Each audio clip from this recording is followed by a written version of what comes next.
If you watched the Democratic National Convention, maybe you caught former Representative Gabby Giffords speaking. Giffords survived an assassination attempt and is now undergoing speech therapy, among other things. But it's something else she mentioned that brings us to today's topic. I'm James Tully, and this is the Rebound Tampa Bay podcast. Here's the clip from Giffords. I've known the darkest of days, days of pain and uncertain recovery. But confronted by despair, I've summoned hope. Confronted by paralysis and aphasia, I responded with grit and determination. She mentioned aphasia. What is that? What if I told you the same people who've dedicated their lives to helping people like Giffords recover from aphasia can help you right now as we all restart our lives and find some normalcy coming out of the pandemic? Let's get to it.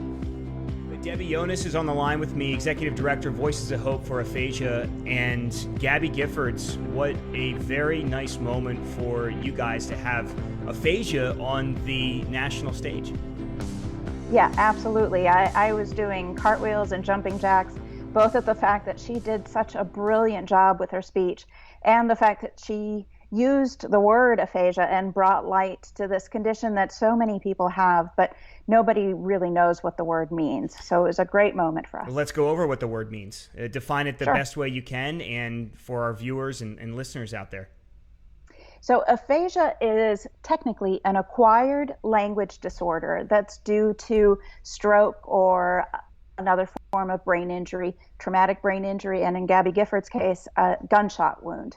So anything that damages the language center of the brain. And when we talk about language, we talk about speech, but we also talk about understanding speech that's coming in, reading and writing, any way that we process language. Those things could be impaired. You're trying to stimulate the brain. And the exercises are meant to do just that, and maybe bring some things back. We understand a lot of things in our body as a muscle, right? When we talk like this, so you're strengthening those areas that have been weakened, and you've seen some really incredible results in people. We were talking about this just a couple of months ago. Exactly, yeah, and I think former Congresswoman Gabby Giffords is a perfect example of sort of the use it or lose it, forgive me, theory behind this, and really needing to practice and needing to stay engaged in conversation and speech, which is, we all know, we've all experienced the isolation of the pandemic takes that away from us. And it's even more devastating to people who rely on that to keep their ability to communicate. So really what we found since we last spoke, James, in April, is that we are keeping people engaged. And not only are they maintaining, but for some people, they're getting even more speech than they had before. That's wonderful to hear. And I am so glad you brought that up, and how this is useful during the pandemic, because yes, this is the Rebound podcast. We're helping people come back from things and get themselves back on track. Would you believe out there that almost everybody right now can use some of the therapy that you guys are giving to your patients and your clients? I remember you calling me and reaching out, and we found this common ground where you said, James, people, you were one of the first people. I mean, this is March, I think, when we spoke, and first people to bring up to me, it is not healthy. If we're about to lock things down, people would be inside. But you brought it up in terms of mentally. This is not healthy. You're going to be at a point where, especially if you're not working, your brain is going to go through this very lethargic period. So you brought this to my attention. I aired a piece on ABC Action News. You reached back out, and I thought, let's dive a little bit deeper in this. Yeah, exactly. So the isolation of the pandemic can have a lot of effects, as you were saying. So there's emotional effects. There's, for our population, the language and the cognitive effects that can take place. And I think what we found, certainly to me, I didn't anticipate this, that there's so much that we can do through Zoom or Skype or some video conferencing platform that we weren't aware of. Like you said, when we spoke back in late March, we were realizing the ability for us to have much more personal connections, much more emotional connection because we're sharing each other's homes, each other's spaces. And I think that's catapulted us in a way that I was not anticipating at all. Debbie Yones, Executive Director, Voices of Hope for Aphasia, joining me here on the Rebound podcast. Yes, so we mentioned that in the last time we spoke, you were putting up brain teasers, little exercises you can do for your brain on your Facebook page that anybody can use. This is not just for somebody who's getting this type of therapy. This is for anybody. What's the response been like on that, and what else are you going to be offering? So we've had a lot of connections within our group, within our family groups. So it's extending past the people just with aphasia. And then we're also finding that other people are connecting with us online through Facebook primarily, interested in what we've been doing. And some of the activities, I think that we shared last time, we had a scavenger hunt, and people have been adopting that. Also, for children, my 9-year-old niece, has been using some scavenger hunt activities to keep herself and her friends connected also. People right now at home, stuck at home, feeling like they're cooped up, even now. When do you know that it's time for you to start doing some exercises for your brain, and possibly to reach out to you guys or look at your Facebook page that I'll link up here in the description of this podcast for these exercises and things that, hey, I got some brain drain going on. I know I've been sharper in the past. Can we talk about that? Like when are you noticing things from this quarantine, this stay at home situation we've been stuck in? Sure. Well, I think one of the things that we're all finding is that we're getting into sort of a routine, right? And when that routine, like anything, exercise, a workout, when that routine becomes, I guess, too routine, then we're not challenging ourselves anymore. So I would say at any point, find something new, something different to do. And so at any point where you've, already been reading books maybe, or maybe doing puzzles, change it up, challenge yourself. So if you've done the same thing for a little while, that's when I would say find something different. And jump onto our website. And what we've been trying to do is not just brain teasers for people to do on their own, but people to do in a group, because it doesn't just exercise the brain, but it also exercises sort of our need for connection. Let's run through and list some of the things you suggest people do at home. That are good for you and getting yourself sharper and staying sharper, especially if you have even if you are working at home. That idea of just being in your same environment all the time. Let's go through it. Let's list the exercise and things that you recommend. So I would encourage people to challenge themselves, like I said, in new ways. So if you've been reading, okay, so now how about thinking about ways to journal what you wrote, what you read? Thinking about how do you express back what you've brought in, and then interpret it and take it out. So a lot of our members right now in our writing group are expressing themselves not just verbally, but in a written form. And so it challenges a different avenue of the brain and a different avenue of language, speaking being one of them, but writing being a different one. Another exercise that we like to do as a group, we do like fill in the blanks, almost like Mad Libs, if you remember those. But it challenges you to think about many exemplars, many samples of one type of word. So you have to not just think of an adjective, but you have to think of a lot of adjectives.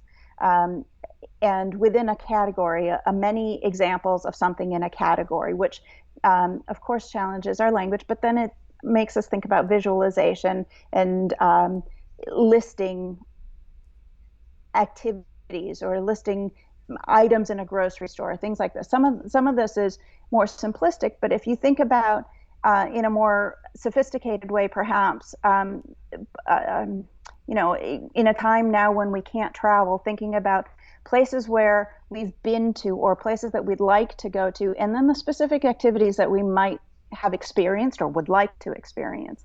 And it sort of keeps our brain thinking in a different way than sort of the linear way that we are used to.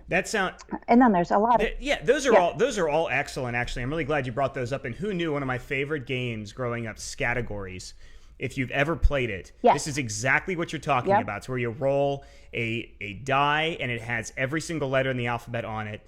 And then you take that letter and you have to answer all these different categories with items that start with that letter. Yep. Name a supermarket and Yeah. name, a hobby, list items in a kitchen, Yeah. whatever. That's what that game is. And it's a great exercise for your brain in these situations. Now, let's talk about the things people should be avoiding doing too much of. And I'll just lead off and say that streaming channels, streaming networks have been off the charts. I mean, more people are watching those than ever before. Look, that could be good for you in a sense, but I'm sure you will always say those types of things, even for your patients, and in moderation. Exactly. Yeah. It's great for that industry, and it's great that it's there for us to keep engaged, but it's a one-way thing, right? You're just getting information in, but you're not processing it back out, and you're sort of staring at the screen. So still in the same theory of changing things up, doing the same thing over and over again. If I do 900 curls with one arm, well, great, I'm going to have a great bicep, but what happens to the rest of my body? And what if I challenge that muscle in a different way? It's not going to be exercised. So, okay, streaming is great, but yeah, change things up and not spending so. I think a lot of us are starting to feel a little zoomed out, or whatever the platform is, right? Staring at a screen. Going out and getting a breath of fresh air is huge, as long as you can do it safely. So again, still the theory of changing things up, I think, and even for our folks that join our activities, it's great if they're joining. I don't want them to be staring at us 10 hours a day. Let's take the last couple of minutes here that I have you, and let's talk about what you have done for people who have had some problems with speech due to brain injuries. And this is your whole mission, and you've dedicated your life to it, Debbie. And I know you care so deeply about it. And I was moved, quite honestly, when I watched some of the videos that you had sent me of you working with some of these people and helping them. And the advancements that we've had in technology have helped you so well during the pandemic. But I know you're so proud of the work that you guys do. So I want to give you the floor. Thank you very much. Yeah, I think you hit the nail on the head. I'm very passionate about this. And I think even though I don't have it immediately in my family, this is something that happens to anybody. We could be at the top of our game, as productive as we ever dreamed, and then something hits and it changes your entire life in an instant. And not only does it change your life in an instant, it's not just a one-time thing, but aphasia is a chronic condition, and you will live with it for the rest of your life. And if you can imagine how isolating it might be to not be able to express yourself, not be able to express the love that you have for a partner, not be able to reach out like you once did to your children and check on them and give them the guidance, and not be able to read the newspaper or read a novel that you might have lost yourself in, it's devastating. And traditionally, when speech pathology or speech therapy services run out and insurance cuts you off, a lot of people just end up at home and isolated, and there's not a lot of understanding of what aphasia is. So a lot of people don't realize that it's a disruption of language, but not intellect.